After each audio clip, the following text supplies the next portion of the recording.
Welcome to Mastering Flawless English. Truly strong English communication isn't just about having a big vocabulary, is it? It's more about, well, the subtle dance between words. Absolutely. Nuance, precision, these are key. And a huge part of that, I think, is really getting to grips with opposite words or antonyms. Exactly. It's one thing to know basic pairs like hot and cold, but another thing entirely to use their more sophisticated counterparts. That's crucial for, say, C1 level fluency. Right, which is what this deep dive is all about. We're not just listing simple opposites today. No, we're aiming higher. Our mission is to take common words, look at their opposites, and then explore at least two really advanced C1 level phrases that capture those meanings. It's about unlocking more expressive power, really. And we've pulled from quite a few sources to make sure we get a good range. This isn't just surface level. We're digging into how these advanced phrases are actually used. Okay, let's jump in. First up, bravery. The obvious opposite is cowardice. Simple enough. But let's elevate it. Yes. So for bravery, instead of just saying brave at that C1 level, you might describe someone as exhibiting indomitable spirit. Ooh, I like that. Indomitable spirit. It suggests resilience, doesn't it? Like overcoming ongoing challenges, not just a single moment. Exactly. It implies they just can't be subdued by fear even when things keep getting tough. It's more evocative than just brave. Definitely. And another good one is demonstrating exceptional fortitude. How is that different, would you say? Well, exceptional fortitude might be more about a specific standout act of courage, maybe in the face of immediate, intense danger. See the slight difference in flavor? I do, yeah. One feels more sustained, the other maybe more situational. Okay, flipping that coin. Cowardice. Right, some powerful C1 options here too. How about displaying abject pusillanimity? That sounds intense. It is. Abject means sort of degraded, low, and pusillanimity is that formal word for cowardice, so together. Wow, yeah. It paints a picture of really profound, almost shameful lack of courage. Exactly. Or another one, succumbing to craven fear. Craven. It Craven. That word itself adds something, doesn't it? does. It implies the fear isn't just there, but it's sort of ignoble, contemptible, a shameful kind of fear. And it's worth remembering, the sources also list timidity and fear as antonyms for bravery. It shows that whole spectrum. That's a great point. It's not always a stark black and white. Yeah, Timidity suggests hesitation, maybe a lack of confidence, which isn't quite the same active avoidance you get with cowardice. it makes you think bravery isn't just not being scared, but maybe pushing through the fear. Precisely. Overcoming it. Okay, let's shift from inner states like bravery to how we interact. Courteous versus rude. A very common contrast. So for courteous, let's find some C1 phrases. How about showing impeccable decorum? Nice.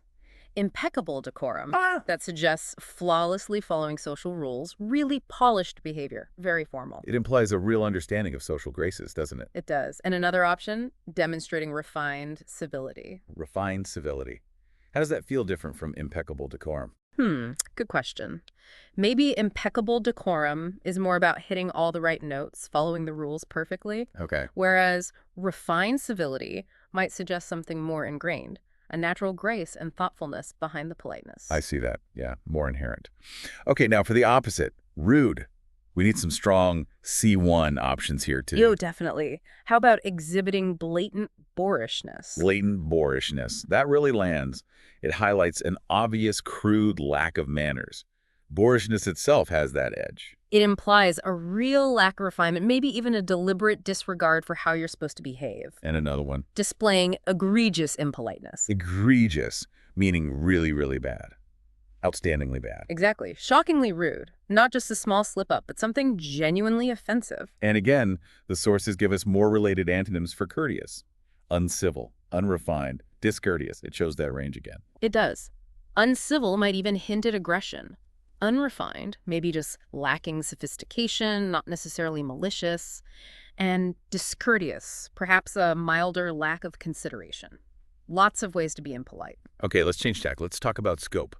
Broad versus narrow. Right. How wide or limited something is. So for broad, beyond just saying broad. You could say encompassing a wide spectrum that really gets across the variety, the range included. Yeah, like a broad topic encompassing many different areas. Precisely. Or another C1 phrase, demonstrating extensive scope. Extensive scope.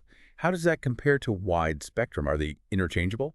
Mostly, but maybe slight nuances. Wide spectrum might emphasize the variety within the scope, like a spectrum of opinions, Okay. while extensive scope perhaps focuses more on the sheer size or reach, the overall breadth. That makes sense.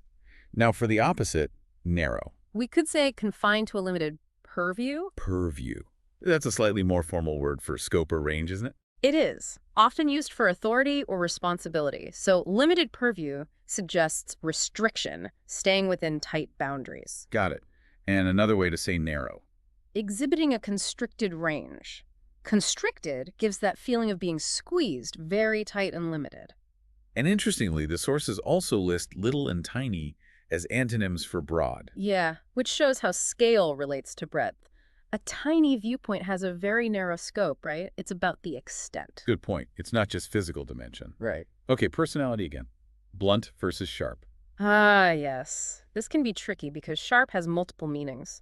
Here we mean sharp in terms of intellect or expression as the opposite of blunt directness. Right, so for blunt, meaning very direct, maybe uncompromisingly so. Exactly. A C1 phrase could be expressing oneself with uncompromising directness, captures that lack of softening. It suggests a straightforwardness that, might even seem insensitive sometimes, but it's direct. True. Another advanced way to put it is displaying a lack of circumlocution. Circumlocution. Yeah. Meaning beating around the bush. Precisely. So a lack of it means getting straight to the point. Yeah. No messing around. What's the subtle difference there, do you think? Uncompromising directness versus lack of circumlocution. Maybe uncompromising directness feels more like a deliberate choice, an active stance, Okay. whereas lack of circumlocution could just be someone's natural style, maybe not even realizing they're being blunt. Interesting distinction. Now, for sharp, but in that intellectual sense. Right, sharp mind. You could say possessing acute intellectual acuity. Acuity. Sharpness, keenness. Exactly. Acute intellectual acuity emphasizes a really keen, incisive mind, quick thinking, clear analysis. And another, How about demonstrating incisive wit? incisive wit. That suggests intelligence combined with cleverness, maybe humor, that gets right to the point. Perfectly put, sharp and often clever. And our sources remind us that polite and subtle are also antonyms for blunt, different ways to communicate. Right. Polite implies considering feelings, avoiding offense. Subtle means being indirect, using nuance, not stating things baldly like a blunt person might. Okay, next pair. Captivity and freedom.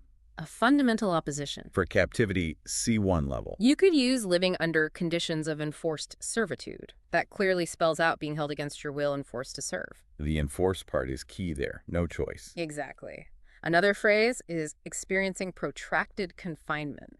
Protracted, meaning long, drawn out. Yes. It emphasizes the duration of being held, like a long prison sentence maybe, or being held hostage for ages. Right. Now, freedom, how do we express that with advanced vocabulary? Exercising unfettered autonomy. Unfettered, meaning completely unrestricted. Yes, unfettered autonomy is about the complete ability to make your own choices, act independently with no chains, metaphorical or otherwise. Powerful phrase. Another one. Enjoying unrestricted liberty. Similar vibe, emphasizing the lack of limits on one's freedom. Is there a subtle difference between unfettered autonomy and unrestricted liberty, in your view? Maybe a slight one. Autonomy perhaps focuses more on the self-governance aspect, the power to decide for oneself. And liberty. Liberty might lean more towards the freedom from external constraints or oppression, but they're very close. Got it. And the sources also list liberty and license as antonyms for captivity. License? That sounds a bit different from liberty. It can be. Liberty often implies freedom exercised responsibly, perhaps within laws. License can sometimes suggest excessive freedom, maybe disregarding rules or responsibilities. Freedom without restraint, sometimes negatively. Ah, okay. That's a useful distinction. Right. Right, moving on. Correct versus incorrect. Seems simple, but let's find the C1 angles. How about adhering to unimpeachable accuracy? Unimpeachable cannot be doubted or criticized, so that emphasizes absolute correctness, beyond question. Suggests a really high standard of truth. Definitely. Or you could say demonstrating factual veracity. Veracity, truthfulness. Yes. Factual veracity underscores that the information is true and accurate. How do those two differ slightly? Unimpeachable accuracy and factual veracity.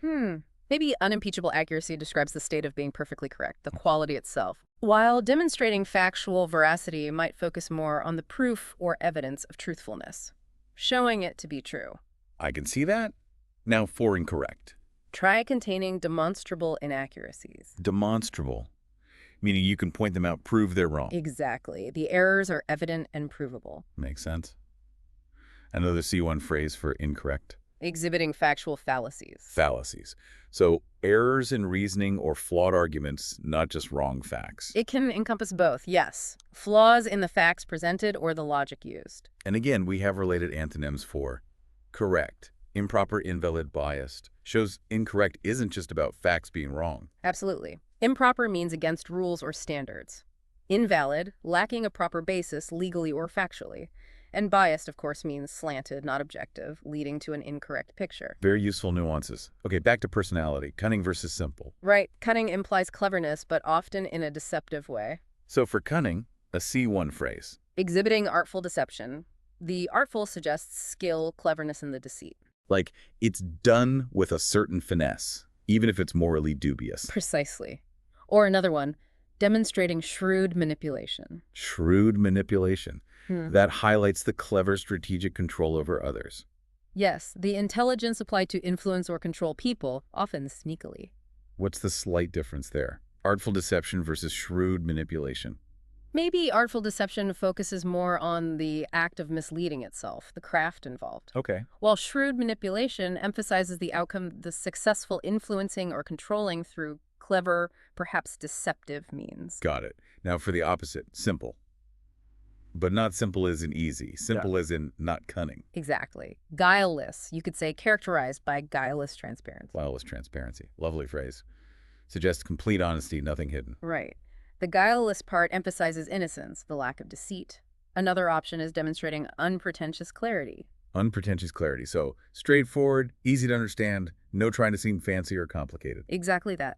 Clear and without affectation. And interestingly, the sources list ignorant, blunt, and rough as other antonyms for cunning.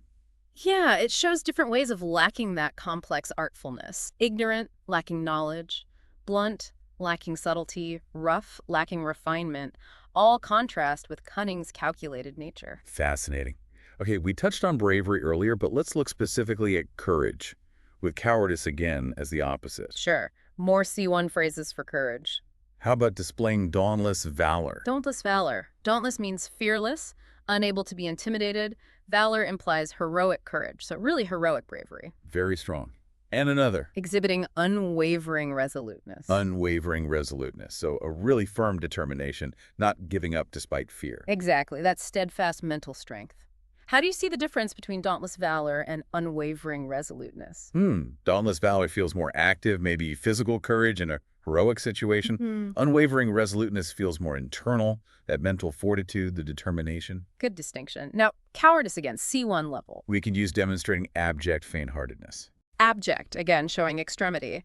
And faint-heartedness is timidity, lack of courage. So extremely timid and cowardly. Paints a vivid picture. Another option. A bit more idiomatic, but still advanced, revealing a lack of backbone. Ah, lack of backbone. That's common, but effective. Implies a lack of moral or physical strength to stand up for things. Precisely. And the sources also give humility, timidity, and irresolution as antonyms for courage. Right, showing, again, it's not always a direct opposite. Humility isn't cowardice, but maybe extreme humility could hinder action. Possibly. Timidity is that mild fearfulness, and irresolution, being unable to decide or commit, definitely prevents courageous acts. Okay, last pair.